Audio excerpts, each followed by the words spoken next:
Okay, now on to part 2 of this 4-part Making Your Case series, Being an Advocate. In its simplest terms, here's what you need to know. To be an advocate for change, it starts with planning. Planning is key to any successful advocacy effort.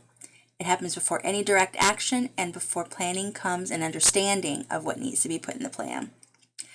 So here's another breakdown. I'm going to define the 3 A's, educate you on those key people you want to talk to, get their attention at district, state level, and on up to national.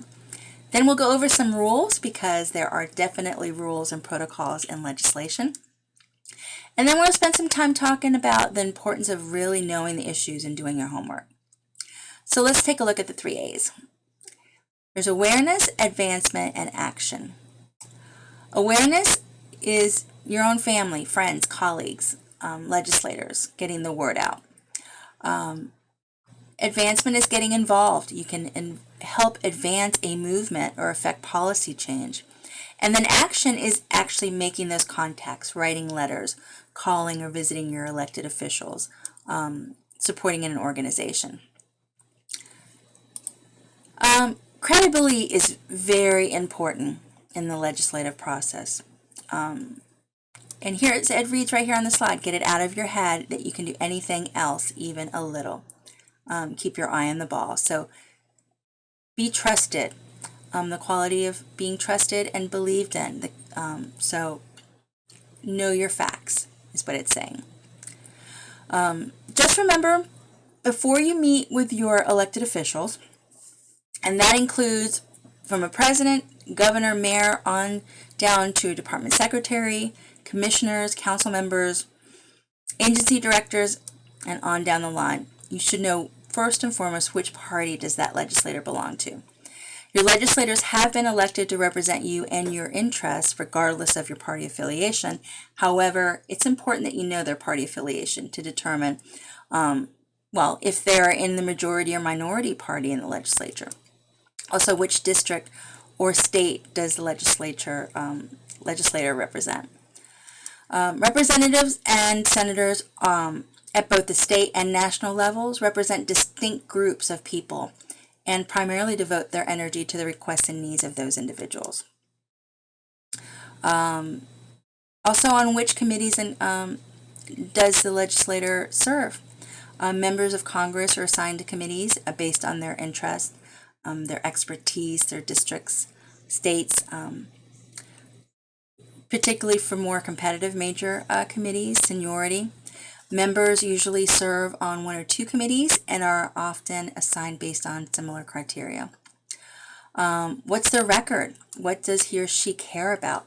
Most legislators have a record reflected through votes, legislation they have introduced, and co-sponsoring legislation introduced by other members on virtually every issue under the sun. So before your meeting, know where your members stand on issues that concern you. And learn about their issues so that you can frame your message in a way that is bound to get their full attention.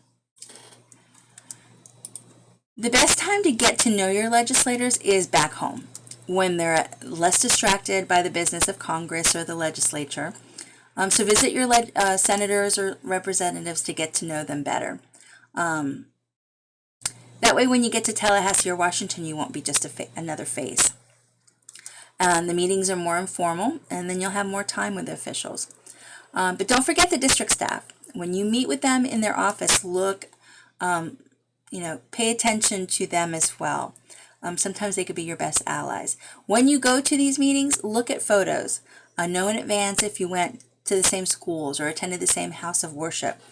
Share the same hobbies even. While you don't want to waste valuable meeting time chatting about too many issues, small talk is important before or after a meeting or during a tour of a local facility.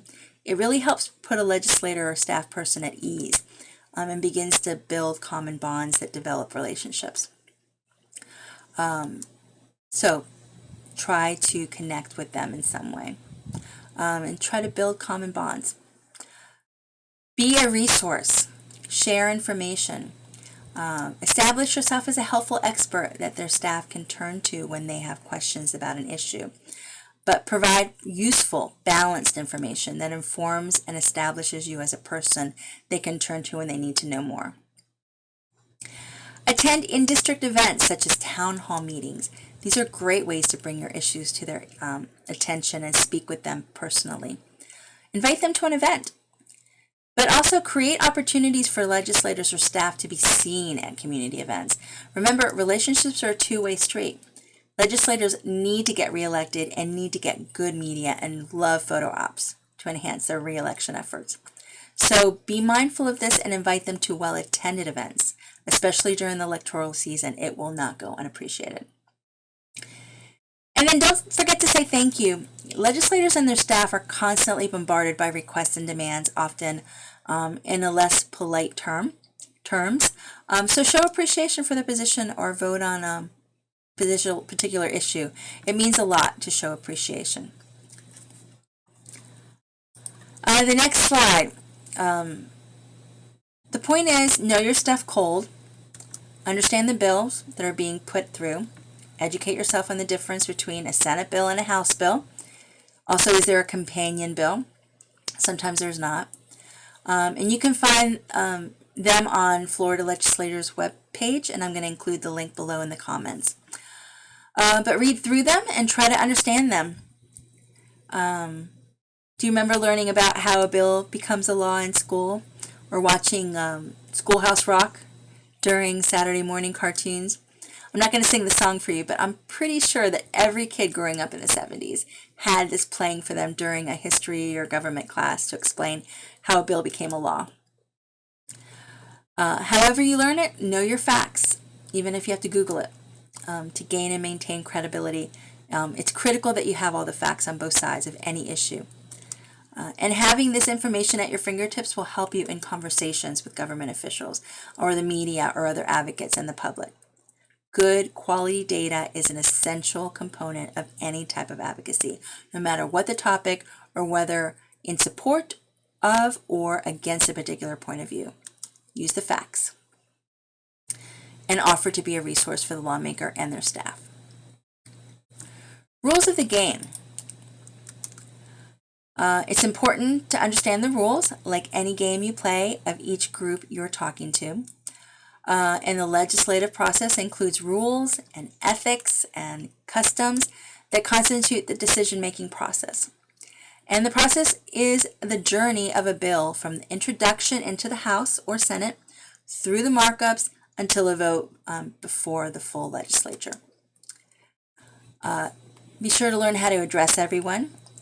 Also watch the back and forth discussions and how far you can push.